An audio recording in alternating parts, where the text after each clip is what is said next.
Good morning, everyone. Hope you are all well at home. Students, please open your SST book at page number 13. In our previous lesson, we learned about the northern mountains. Today, we will learn about the northern plains. Let's begin.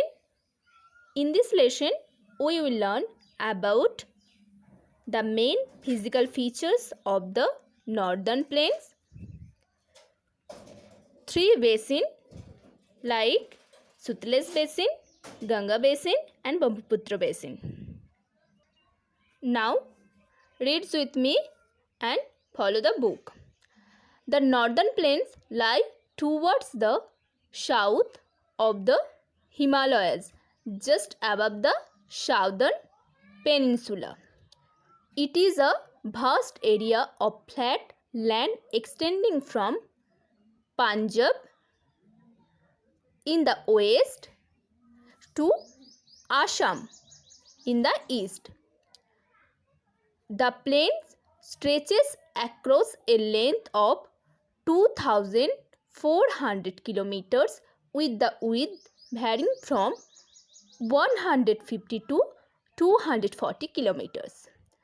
The northern plains are the region of fertile soil made by the silt brought down by the Himalayan rivers.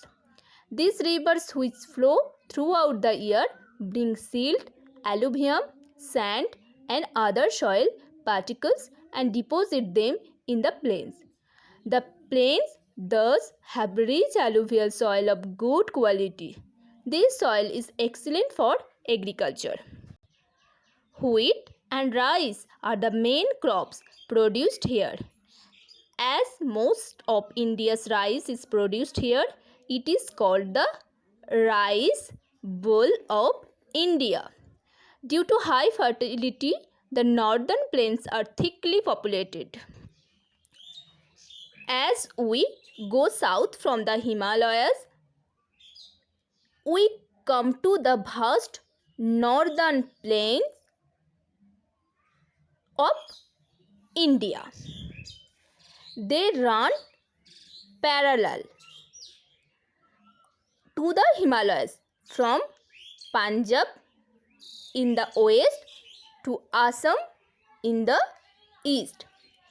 Many rivers that originate in the Himalayas, such as Ganga, Brahmaputra, Indus, Sutlej, flow throughout the northern plains. As these rivers are mainly fed by the melting snow in the Himalayas, they have water throughout the year. The rivers bring with them fine soil called silt or alluvium. Alluvium soil is very fertile. It makes the northern plains one of the most fertile regions of the world. Wheat and rice are the main crops produced here. As most of India's rice is produced here, it is called the rice bowl of India. The northern plains can be divided into three basins. The Sutlej Basin, Ganga Basin and Brahmaputra Basin. Now we will learn about Sutlej Basin and Ganga Basin. Firstly, we know about basin.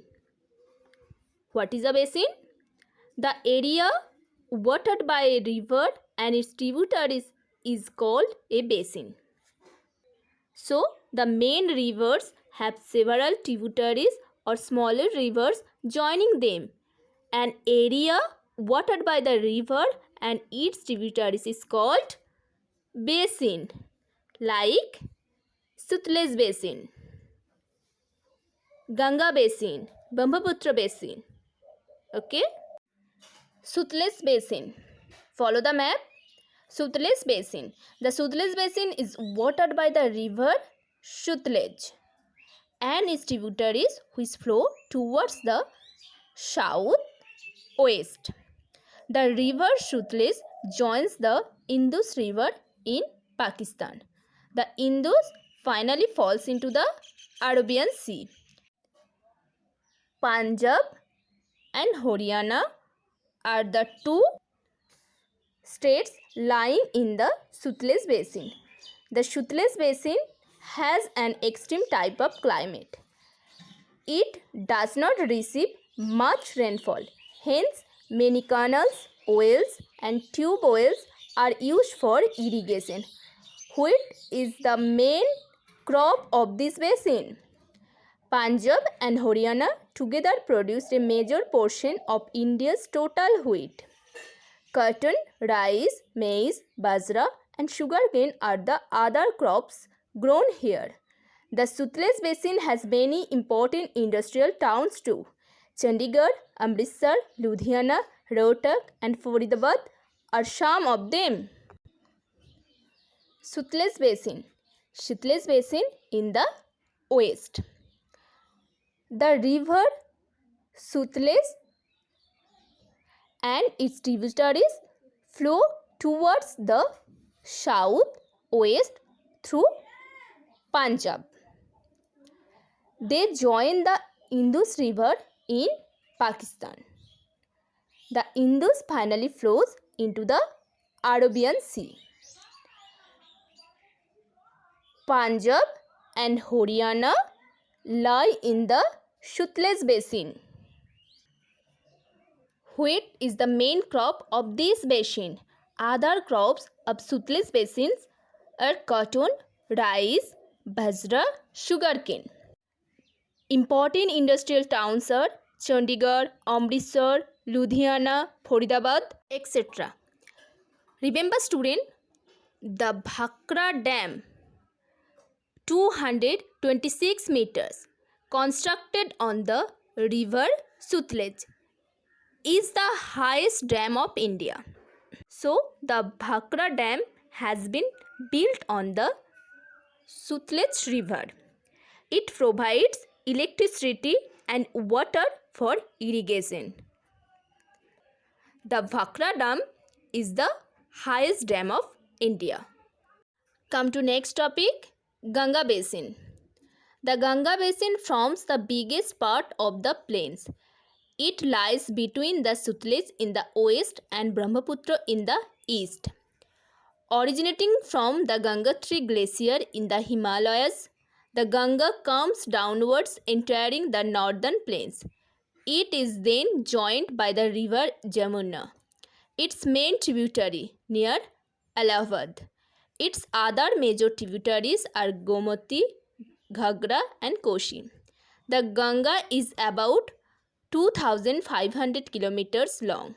It flows through the states of Uttar Pradesh, Bihar and West Bengal. In West Bengal, the Ganga splits into many distributaries or branches which flow in various directions. The Ganga enters Bangladesh, where it is known as Padma. Its main branch in West Bengal is called Hooghly. Kolkata is situated on the banks of the river Hooghly. The Ganga Basin has a hot climate. This is the area of fertile soil which promotes good crop production. Rice, wheat, maize, cotton, jute and pulses are the main crops grown here. Delhi, Agra, Varanasi, Haridwar, Mathura, Lucknow, etc. are some of the important cities located in the Ganga Basin. Now follow the map. Here Ganga Basin. Here the river Ganga is the most important river of the northern plains. The Ganga Basin is spread across Uttar Pradesh, Bihar and West Bengal. The Ganga originates from the glacier Gangotri. In the mountains, it is fed by the several tributaries such as Alaknanda, Mandakini and Bhagirathi.